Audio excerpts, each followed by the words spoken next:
Pretty sure it was Julius Caesar who said knives are the coolest tools. I mean, it pretty much was the first invention, like, ever. It turned us humans from saber-toothed tiger food into the deadliest predators on the planet.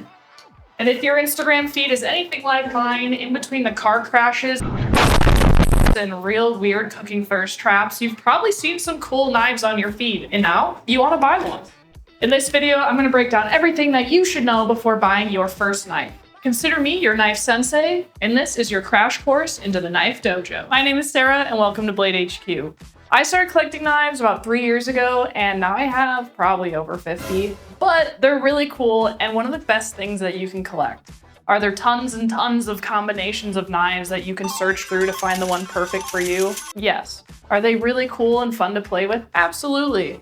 But be careful, because once you start, it's going to be very hard to stop. Before you go and buy, let me ask you one question. Why? Is this something that you want as your everyday sidekick? That would be your EDC. Is it something that you want to maybe use for self-defense? Then we should talk about tactical knives. Or perhaps you just want something beautiful to collect and admire, because in this crazy world, maybe you just want to feel something. But whatever the reason is, there's a knife out there just for you. Let's talk blade styles and sizes. Now, there are lots of different ones and they all look so cool, but it's also about function. To start off, we have the classic drop point. This is the most universal blade shape. It's great for all-around use, and you'll probably see it on a lot of knives that you're looking at. Next up, we have the Tonto, which is a little more aggressive looking. It has a very strong tip with a secondary tip underneath. This is great for poking and piercing. And now there's lots of others as well that we haven't mentioned, but if you really want to be cool, I would recommend you check out a hawksbill. These are mostly seen on karambit style knives that can be for self-defense or just a cool factor. Oh, and don't just guess what a knife is going to feel like. Utilize the internet, especially BladeHQ.com. Some listings might have product review videos that you can check out. If not, how about our YouTube channel? We have hundreds of buyer's guides and product reviews that we go in-depth, first-person use with these knives every day. And if you still can't find what you're looking for, don't be afraid to send us a DM or drop it in the comments below. We'll definitely help you out. All right, let's kick it over to my co-host George to talk about the heart and soul of a knife, which is blade steel and materials. Take it away, George.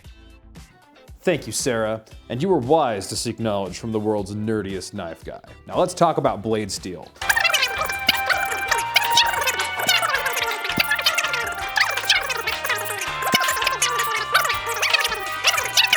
But that's enough about blade steels. Let's talk about handles, where your hand meets the knife. This is a very important thing, and there are about 4 categories of handle materials. There are the metals, there are the laminates, the plastics, and the naturals. Let's break them down. The metals are like they sound. Excellent! Metal handle materials, kind of like your blade is made out of. You see steel handles on like skeletonized fixed blades and more budget folders, but on the bougie side, you get titanium.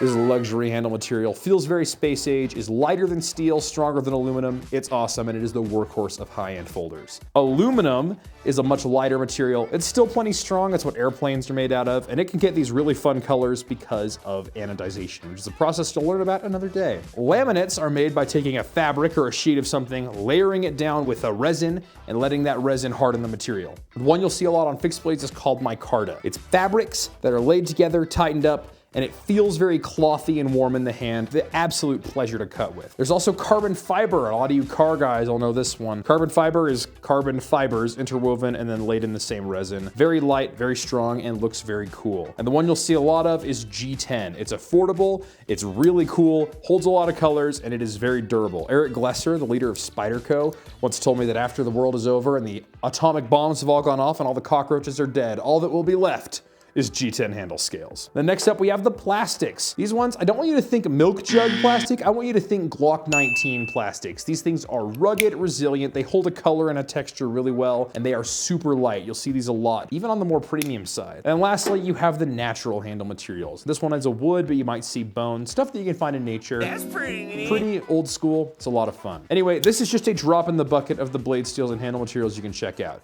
You can learn more at BladeHQ.com. Back to you, Sarah. Thank you, George. Now, why don't you come on over and let's talk about something really important. We're going to now look at the internals of a knife, so that would be locking mechanisms or actions. We're going to start with crossbar locks. These you see here, you might see an axis lock for Benchmade, but the crossbar lock is the more general term for all the knives that are using this mechanism. It's something that's super easy to use, it's so snappy, the blade flies out, it feels amazing in hand, and it's ambidextrous. And another perk with these is that they are fidget friendly. So this is something that you can just sit there all day, and all you have to do is use that crossbar to open and close the blade. You're gonna have fun with it. And then over here we have what we call a liner lock or a frame lock, where the internal liner or frame of the knife handle is gonna be inserting a bar that's gonna stop that knife from closing back onto your hand. These allow for a very good tight lockup. You're gonna be making sure that you're using it confidently and safely. And then over here, we have what we call a button lock. This is on the pyrite, and this has a nice button here, as you can see, that just closes and opens the blade. There's no other mechanism in there that's stopping that knife from opening or closing besides this button. So again, super smooth action, also very fidget friendly. And then if you don't want your knife to open and close, maybe you're worried about your fingers getting in the way, or you just need something a bit more rugged, I would probably steer you in the direction of a fixed blade. We interrupt your regularly scheduled programming with this public service announcement. Don't break the law! Much to my father's disappointment, I am not a lawyer, and this is not legal advice, but I can tell you that laws around knives in the United States and all over the world are very different, and they can be very severe. And it is your duty to follow the law, and it's our duty to help you do so.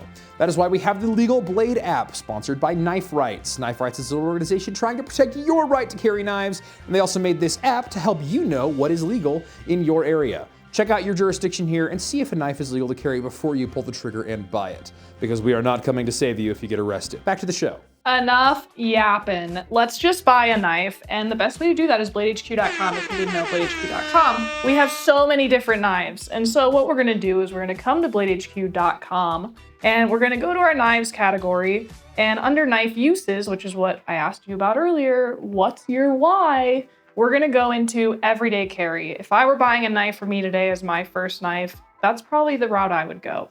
So we're now gonna come into this category, EDC knives, and we're gonna see 6,000 different knives, which is insanely overwhelming, I totally understand. But over here on the left side, we have so many different filters we can go through. First thing I'm gonna do is start with price.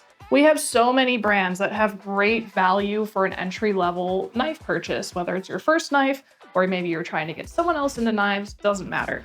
They have so many good options. So I'm gonna do $50 to $100 because that's in my budget right now. And then we're gonna start looking at other filters. Don't forget, if you live in a place where you need a knife blade length underneath a certain amount, you're gonna have to use our filters to filter for less than 2 inches or more than 3 inches. And another thing to filter is blade style. So I like a drop point.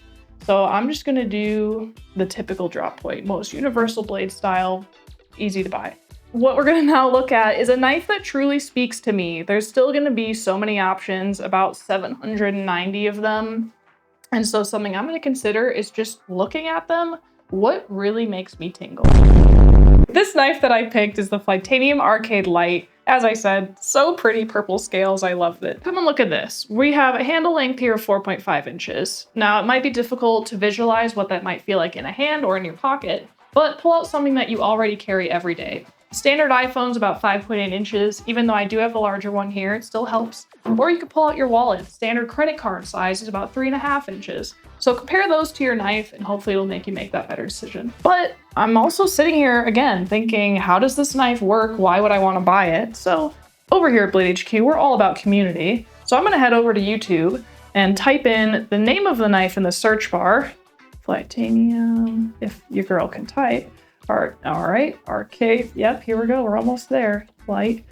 And we're gonna get so many different videos on people who already have this knife. They're showing it in hand, they're showing fun glamour shots of it. This is definitely the route to go. And so once I know that I am set on this purchase and on this knife, I'm gonna go ahead and add it to my cart. I'm gonna go swipe my credit card, and then I'm gonna have a knife at my doorstep in a few days that's ready for me to use. So let's review. I'm gonna give you your knife buying checklist. First, we have use case. This is your why. Why do I need this knife? Second, we're gonna go into size and specs. Go to bladehq.com, check out the listings, or head over to YouTube and do some reviews. Check out what other people are carrying and why they're carrying them. And then finally, we're gonna make sure that this is a knife that speaks to you. And if I can give you one final tip, it's don't overthink it. This is exactly what it sounds like, your first knife. And I guarantee when you get one, you're gonna want more. So go out there and have some fun. Thank you guys so much for watching. If you have questions or comments, leave them below. But otherwise, do not forget to like and subscribe to Blade HQ for more videos like this, and we will see you on the next one.